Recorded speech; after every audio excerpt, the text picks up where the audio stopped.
कुठं चालला, कशाला हे, कशाला आणि त्यांना प्रशिक्षण देऊ. कशाला भाषा घ्यायला काय तुम्ही इथे महाराष्ट्रात राहता, इथे धंदा करता, इथे पोट भरतात, इथली भाषा शिकायला काय 10-12 शब्द शिकायला आहेत का?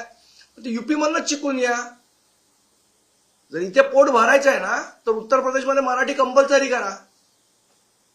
खरं तर मला असं प्रामाणिकपणे वाटतं की महाराष्ट्र असेल, कर्नाटक असेल, तामिळनाडू असेल, आंध्र असेल, ह्या ज्या दक्षिणेतली राज्य आहेत, या राज्यांना एकमेकांना केंद्र सरकार नेहमी लढवत असतं, जसं बेळगाव सीमावाद हे ते. पण मुळात या सगळ्या राज्यांनी एकत्र येणं गरजेचं आहे आणि उत्तरेतलं आक्रमण रोखणं गरजेचं आहे, जे हिंदी भाषिकांचं होतंय.